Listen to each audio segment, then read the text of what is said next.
বীর সন্ন্যাসী বিবেকানন্দ।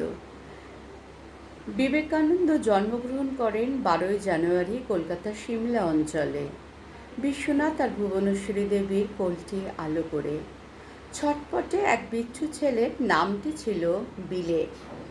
মেট্রোপলিটন স্কুলে ভর্তি হলেন সেই নরেনই শিক্ষা লাভের তরে। পরবর্তী পর্যায়ে প্রেসিডেন্সি ও স্কটিশ চার্চ কলেজে উচ্চশিক্ষা লাভে তার শিক্ষার আলো ছড়িয়ে পড়ল দেশ বিদেশের ঘরে ঘরে। এ সময় তিনি সংস্পর্শে এলেন শ্রীরামকৃষ্ণ সারদা মায়ের সঙ্গে। দক্ষিণেশ্বর মন্দির ও আধ্যাত্মবাদের চিন্তায় নিজেকে নিয়োজিত করেন। পরবর্তীকালে তিনি গেলেন আমেরিকার চিকাগো সম্মেলনে।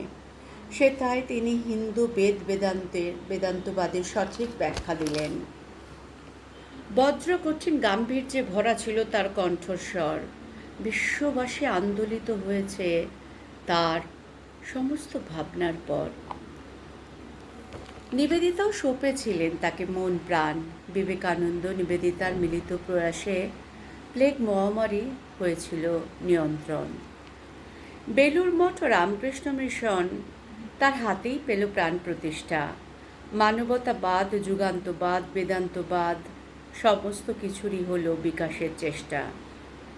তরুণ প্রজন্মকে দিয়ে গেলেন তিনি তার পথ ও পাথেয়। মানব সেবায় রচিত তার সমস্ত গান এবং গ্রন্থগুলি রইল আমাদের চলার পথের পরম আবেগময় পাথেয়।